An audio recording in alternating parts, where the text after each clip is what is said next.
povo moçambicano e aos demais destinatários que tais decisões, pronunciamentos públicos, acordos e negociações são nulos e de nenhum efeito por violar o espírito e letra do acordo supracitado. Acordo esse que está em segredo dos deuses. Ainda assim, as acusações são públicas. Foram feitos titânicos esforços de o demover desse descaminho contratual e político entre contactos interpessoais, reuniões, escritos, etc. Todavia, para a tristeza de VM7, redundaram em insucesso. Aliás, uma das mais recentes fendas foi a infeliz e politicamente irregular decisão de tomada de posse de deputados do Podemos, um ato que ofende profundamente a moral, a ética e os interesses do povo moçambicano que votou na dupla VM7-Podemos na confiança de que achara seus interlocutores diferenciados. Sendo acordo secreto, Mondlane explica o porquê de recorrer ao espaço público para discutir o que mais ninguém sabe,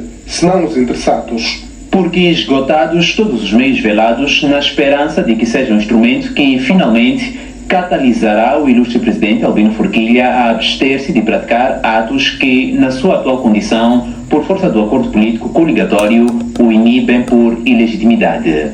A STV contactou a direção do Podemos, que disse que vai fazer esclarecimentos ao longo da semana, mas a garantia de tomada de posse mantém-se lá.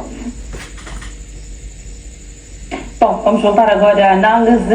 Lima, o Podemos, aliás, Albino Forquilha vai ao longo desta semana fazer uma conferência de imprensa para esclarecer estas contradições com Venâncio Mondlane. Entretanto, garantiu que os 43 deputados vão tomar posse daqui a alguns dias.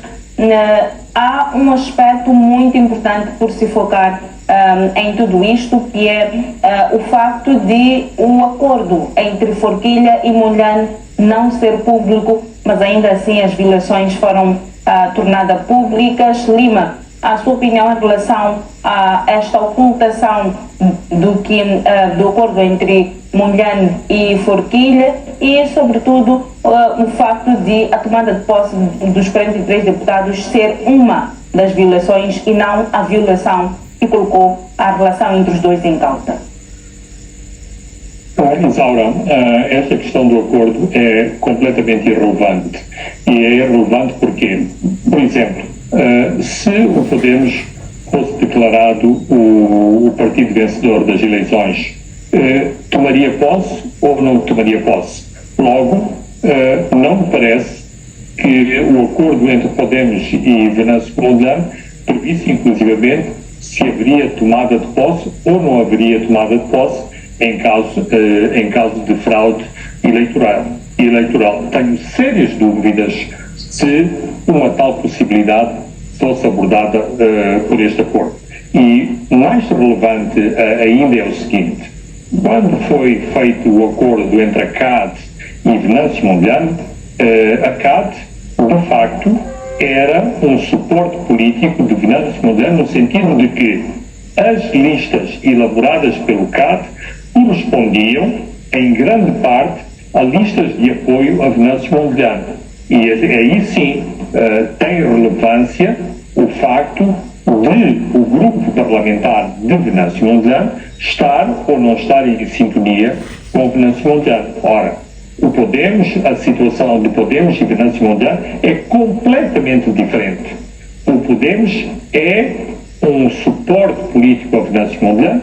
Venâncio Mondlane deu um suporte político ao Podemos. O Podemos nunca teria 43 deputados sem a chancela política de Venâncio Mondlane. Mas duvido que alguma pessoa que votou no Podemos conhece o programa eleitoral do Podemos, mas conhece certamente grande parte das mensagens políticas de Venâncio Mondlane. Logo, a questão de fundo, as pessoas que vão tomar posse do Parlamento, se tomarem posse, claro, não representam e não têm que representar as orientações de Venâncio Mondlane. Correspondem, sim, às orientações do Partido Podemos, e foi assim que o Partido Podemos fez as suas listas eleitorais. Logo, não me parece que esse acordo é relevante, mas mesmo que houvesse questões de orientação política para o grupo parlamentar do Podemos na Assembleia. Em termos práticos, seria completamente impossível de Venâncio Mondlane controlar um grupo político de que nunca tomou parte, não faz parte e não tem qualquer poder de influenciar esse grupo e os seus posicionamentos na Assembleia da República. Então, Lima, o que levaria Venâncio Mondlane a escrever o que escreveu e a assumir que Forquilha está a violar o acordo de 21 de agosto? Isaura, eu já tomei uma posição muito clara e muito inequívoca sobre esses documentos que estão a circular. Uma assinatura que nem sequer reconheço como a assinatura do Venâncio Mondlane não me faz acreditar que aquela missiva corresponde aos pronunciamentos de Venâncio Mondlane. Logo, a questão de Venâncio Mondlane é muito mais profunda do que aquele posicionamento. E a questão de fundo, e aqui sim podemos debater em termos políticos. Em termos políticos, é um retrocesso para Venâncio Mondlane a tomada de posse do Podemos ou não é? Claro que é. Claro que é, porque a posição de Venâncio Mondlane até agora tem sido uma posição de confrontação. Logo, se é uma posição de confrontação e de contestação aos resultados eleitorais, alguém que, e estou a dizer teoricamente, porque já lá vamos à questão da própria argumentação de Albino Forquilha, alguém aceitar que vai tomar posse, está a dizer, estou de acordo com os resultados eleitorais. Mas, atenção, pode haver uma questão de natureza legal, de tomar posse por um quesito de natureza legal. O mesmo acontece com a Renamo, o mesmo acontece com o MDM e, no entanto, qualquer um dos partidos da oposição não está de acordo com os resultados eleitorais, não está de acordo em se coligar, por exemplo, ao Partido Frelimo e continuam a ser, até ver, partidos da oposição e não partidos coligados ao Partido Frelimo. Agora, se isto corresponde e pode prejudicar a estratégia de Venâncio Mondlane, momentaneamente, pode sim prejudicar, mas, como eu tentei explicar anteriormente, a questão do suporte e da base popular de Venâncio Mondlane não sofre erosão decorrente se os deputados tomam ou não tomam posse. Isso, para mim, é completamente irrelevante. Bom, Simango, para si também este desalinhamento entre Forquilha e Mondlane pode enfraquecer os movimentos de Venâncio Mondlane? Eu penso que já tinha antes entrado nesta linha. É o seguinte,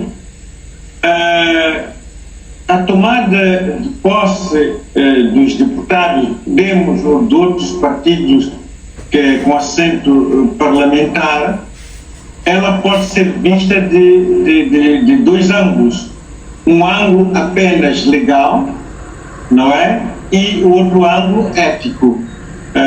Porque tem que estar claro que se eu tomo posse na Assembleia da República, como vou manter a minha luta pela verdade eleitoral? Como vou manter a minha luta para que haja, de fato, mudanças profundas na sociedade política que nós temos? E este dilema que tanto a Renamo, o MDM, como Podemos vão ter, não é um dilema pequeno, não. Porque estes partidos não podem e nem devem afastar-se do seu eleitorado, porque o eleitorado está a dar uma indicação de que não está satisfeito com o que aconteceu. O eleitorado não está satisfeito com as decisões do STAI, da CNE e do Conselho Constitucional. o eleitorado, em outras palavras, está a dizer que este governo que vai tomar posse, esta Assembleia que vai tomar posse, estes membros das Assembleias Provinciais que vão tomar posse, não têm a legitimidade popular. Então, nós temos que ter, estes partidos devem ter a capacidade de manter esta luta, se é que vão ter. Portanto, nós temos aqui este dilema que os partidos na oposição vão ter ao tomar posse. Mas também podemos ter em consideração que o próprio Venâncio Mondlane, se ele conseguir distanciar-se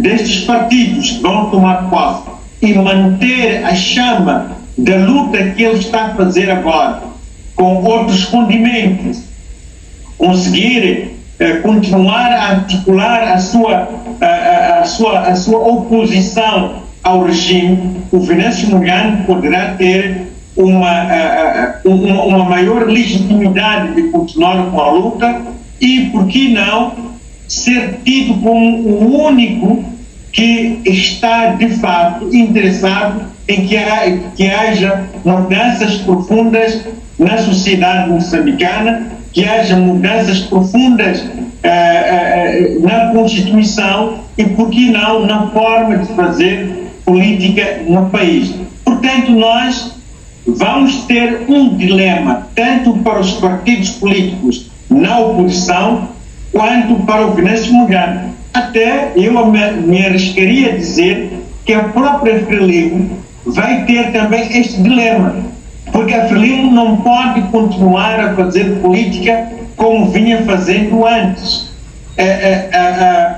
O Parlamento moçambicano não pode continuar a vociferar, os parlamentares moçambicanos não podem continuar a dizer que só não vê que este país está a desenvolver quem não quer, porque de facto estas manifestações vieram provar o país cor-de-rosa que é transmitido na Assembleia da República não existe.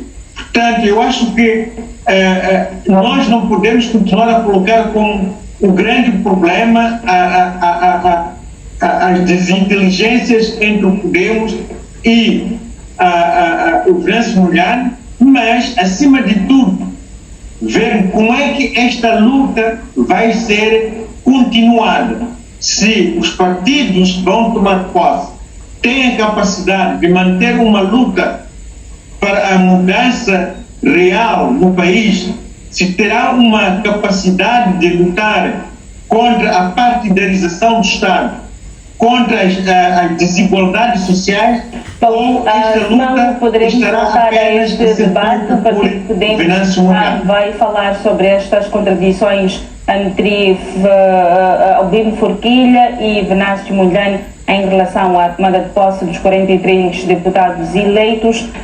Quando isso acontecer, teremos mais elementos para este debate e poderemos voltar a fazê-lo. Por hora, no contexto das paralisações, dos bloqueios das vias por conta dos protestos pós-eleitorais, o Conselho Municipal da cidade de Maputo não conseguiu remover o lixo na capital do país. A edilidade prometeu na sexta-feira remover os resíduos sólidos dentro de 2 semanas. Na verdade, já começou a fazê-lo. Vamos ver na matéria que se segue e depois voltamos para a análise.